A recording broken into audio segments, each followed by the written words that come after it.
నమస్తే, నేను సిరి.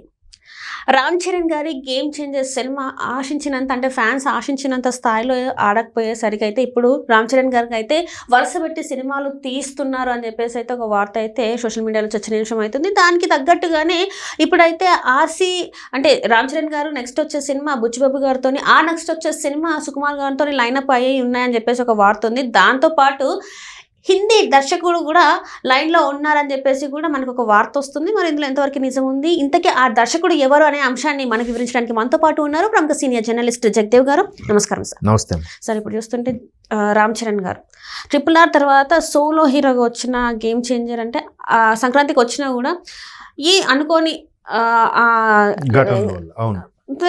ఆ స్థాయికి సక్సెస్ని చూడలేకపోయింది. కాకపోతే వరుస పెట్టి సినిమాలు అయితే చేస్తున్నారు రామ్ చరణ్ గారు. దానికి ఏంటంటే బుచ్చిబాబు గారితో ఒక సినిమా ఉంది, సుకుమార్ గారితో ఒక సినిమా ఉంది, ఆ తర్వాత ఒక హిందీ డైరెక్టర్తోనే ఒక సినిమా చేస్తున్నారు అని చెప్పేసి కూడా ఒక వార్త అయితే చర్చనీయాంశమైంది. నిజంగానే చేస్తున్నారా, బాలీవుడ్కి వెళ్తున్నారా, లేకపోతే ఏంటి ఈ వార్తలు ఏదంటే ఏమి అంటే కల్పిత వార్తలు అంటారా, ఏంటంటారు? అసలు కల్పిత వార్తలు ఏం కాదు. కాకపోతే ఒక దర్శకుడు అదే పనిగా 2-3 సార్లు కలవడం వల్ల ఓకే ఈయన నెక్స్ట్ మూవీ ఉండబోతుంది అనే ఊహాగానాలు అయితే వినిపిస్తున్నాయి. మీరు అన్నట్టు ఆల్మోస్ట్ ఆల్ RRRకి ముందు ఏదో సినిమా వచ్చింది, దాని తర్వాత ఒక 5 years తర్వాత సోలోగా వచ్చిన సినిమా ఇదే. RRR ఒక స్థాయికి తీసుకెళ్ళిపోయింది. ఆస్కారు తర్వాత దాన్ని ఏమంటారు గ్లోబల్ స్టార్ గా అవతరించిన నేపథ్యంలో అసలు రామ్ చరణ్ అంటే ఆయన పెర్ఫార్మెన్స్ కానీ ఇప్పుడు మీరు చూడండి, ఆల్మోస్ట్ ఆల్ ఎవడు సినిమా నుంచి కూడా ఆయన డిఫరెంట్ జానర్స్ ఎంచుకోవడం. ఎవడు ఒక రకం ఉంటుంది, రంగస్థలం ఒక రకం ఉంటుంది, ధ్రువ ఒక స్టైల్లో ఉంటుంది, ఇప్పుడు RRR ఒకలా ఉంటుంది, ఇప్పుడు గేమ్ చేంజర్ కూడా డ్యూయల్ క్యారెక్టర్, పెద్దవాడి క్యారెక్టర్ కొంచెం మాట తడబడ్డం, నత్తి చాలా బాగా చేశాడు. అంటే అట్లా డిఫరెంట్ జానర్స్ ఎంచుకుంటున్న హీరోకి గేమ్ చేంజర్ అనేది ఆల్మోస్ట్ ఆల్ 3 years టైం తీసుకోవడము, తర్వాత మీరు అన్నట్టు ఆశించినంత సక్సెస్ అవ్వకపోవడము, అంటే దాంట్లో చాలా రీజన్స్ ఉన్నాయిలేండి. సంక్రాంతి బరిలో మిగతా పోటీగా ఉండడం, తర్వాత పని కట్టుకొని దీన్ని ఫ్లాప్ చేసేలాగా ఒక టీం పనిచేయడం, ఇట్లావన్నీ కూడా మనం చూసాం వార్తల్లో కూడా.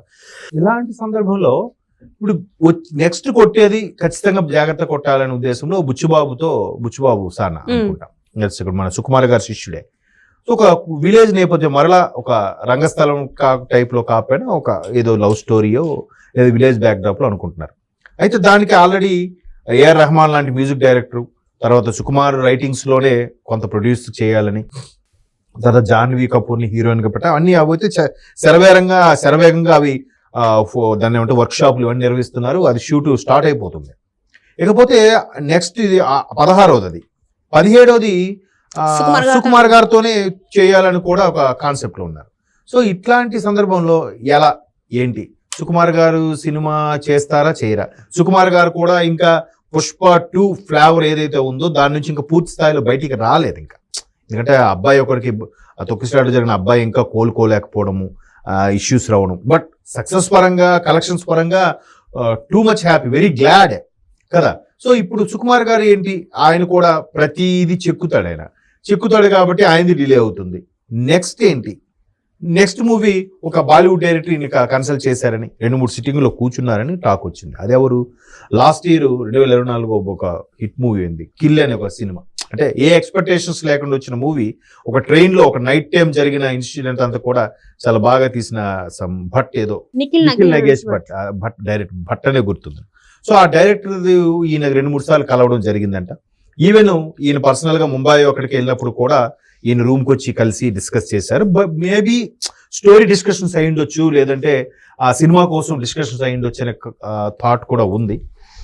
తప్పులేదు, ఎందుకంటే ఎప్పుడైతే రామ్ చరణ్ మొన్న అన్స్టాపుల్కి వచ్చినప్పుడు కూడా చాలా గ్యాప్ తీసుకున్నాము అనే మాట్లాడినట్టుగా అనిపించింది. ఆ గ్యాప్ అట్లీస్ట్ ఇయర్లీ వన్స్, 2 ఏళ్ళకి 3 సినిమాలు, ఇయర్లీ వన్స్తో పాటు సంవత్సరానికి ఒక సినిమా కాక 2 ఏళ్ళకు 3 సినిమాలని లైన్లో పెట్టాలని, అలా పెట్టడం వల్ల ఇండస్ట్రీ పచ్చగా ఉంటుంది. ఎంత రెమ్యునరేషన్ తీసుకున్నాము, ఇన్ని కలెక్షన్స్ వచ్చాయి, ఇవి కాదు అందరికి తిండి పెట్టారు.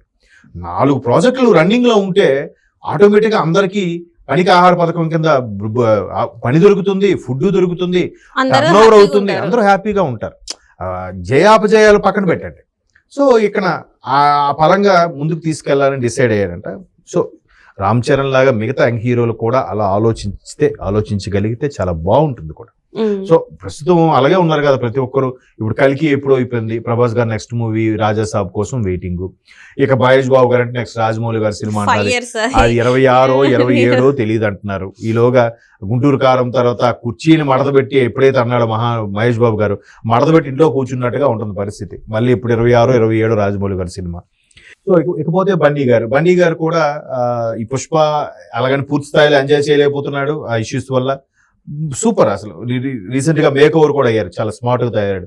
ఆయన నెక్స్ట్ మూవీ కూడా ఇంకా వరుసగా ఉన్నాయి, త్రివిక్రమ్ గారి మూవీ, అవి ఏది క్లారిటీ రాదు. సో ఇట్లా పెద్ద పెద్ద హీరోలు, సూపర్ స్టార్లు, యంగ్ జనరేషన్. ఇకపోతే ఎన్టీఆర్ గారి హిందీ సినిమా ఇది ఉంది, వార్ 2 హృతిక్ రోషన్ గారితో ఉంది. అంటే ఇలాగా 1 by 1 డిలే అయిపోతుంది కొద్దీ అసలు ఇండస్ట్రీకి ఎంత ఇబ్బంది అవుతుంది అంటే, మిగతా వాళ్ళు చిన్న చిత్తగా చేసుకున్న వాళ్ళు ప్రాజెక్టులు నడుస్తుంటాయి. ఇప్పుడు ఆల్రెడీ ఎస్టాబ్లిష్ అయిపోయిన టెక్నీషియన్స్ ఎవరైతే ఉంటారో వాళ్ళని ఈ పెద్ద పెద్ద హీరోలు క్యాప్చర్ చేస్తారు. చిన్న చిన్న సినిమాలు తీసే వాళ్ళు పెద్ద టెక్నీషియన్ తీసుకోరు. పెద్ద టెక్నీషియన్స్ ఎలా బతుకుతారు? చిన్న టెక్నీషియన్స్ కూడా ఒక పెద్ద హీరోతో నడిస్తే ఒక దగ్గర 1000-15 మంది బతుకుతారు కదా. సో అట్లాగా డిలే చేయకుండా సినిమాల మీద సినిమా పెట్టే కాన్సెప్ట్ లో వీళ్ళు కూడా స్టోరీలు వింటున్నారు. ఇప్పుడు అన్ని నచ్చుతాయని లేదు కదా, అన్ని ప్రాజెక్టులు పట్టాలు ఎక్కుతాయని లేదు. సో అలాగా RC 15 అయ్యింది గేమ్ చేంజర్, 16 బుచ్చిబాబు సానా, 17 సుకుమార్ గారు. బుచ్చిబాబు సానాది అయితే అవుతుంది, ఎందుకంటే ఆయన చాలా కసిగా ఉన్నాడు. ఎందుకంటే రామ్ చరణ్ కోసం ఆయన ఆగిపోయాడు. ఆయన ఇంకే ప్రాజెక్టు చేయడానికి ఇంకా 2-3 కథలు పెట్టుకున్నా రామ్ చరణ్ గారు, AR రెహమాన్ గారు ఆ 2 కాంబినేషన్ కావాలని గట్టిగా ఫిక్స్ అయ్యాడట. సో అది కూడా ఒక ఉత్తరాంధ్ర విజయనగరం జిల్లా బ్యాక్ డ్రాప్ లో రామభద్రపురం విలేజ్ కి, ఆ విలేజ్ బ్యాక్ డ్రాప్ లో తీసే ఒక కాన్సెప్ట్ గా మల్లయోధులు అంటున్నారు. బట్ మేబీ ఒక రైతు కుటుంబం అలా కూడా అయ్యుండొచ్చు. సో అది బ్యాక్ డ్రాప్ లో సేమ్ అక్కడికి వెళ్ళి విజిట్ చేసి వచ్చారు. అదే టైప్ లో RFC లోనో అన్నపూర్ణలోనో సెట్ చేయడానికి కూడా ప్లాన్ చేస్తున్నారు. సో అది ఓకే. 17 సుకుమార్ గారు అంటే మళ్ళీ క్వశ్చన్ మార్క్. లైక్ రాజమౌళి గారు లాగే ఈయన కూడా ఒక చెక్కన్న చెక్కుతూనే ఉంటాడు. సో 18 ఇప్పుడు ఈయన ఒకవేళ అది చిన్న బ్రేక్ వస్తే 17 18 అవ్వచ్చు, 18 17 అవ్వచ్చు. సో బాలీవుడ్ వాళ్ళు కూడా ఎప్పుడైతే RRR తో గ్లోబల్ ఇమేజ్ వచ్చిందో, తర్వాత అంతకుముందు తుఫాన్ లాంటి మూవీస్ కూడా చేశారు ప్రియాంక చోప్రా వాటికి, అదే మన ఇది అమితాబ్ గారి రీమేక్ మూవీ యుగంధర్ అనుకుంటా. సో అట్లాంటి సినిమాల మీద ఒక రామ్ చరణ్ లుక్ బాడీ ఉంది కాబట్టి ఆయన కథకి బాగుంటాడని చెప్పి సంప్రదించినట్టుగా టాక్ వస్తుంది. మేబీ ఏది జరిగినా మంచికే కదా. ఎక్కడప్పుడు ఒకవేళ బాలీవుడ్ లో షూట్ చేసినా ఇవాళ రేపు pan India cinema, Indian cinema అంటున్నారు కాబట్టి ఏది జరిగినా బాగానే ఉంటుందని ఒక అభిప్రాయం. Right, thank you so much sir. Thanks.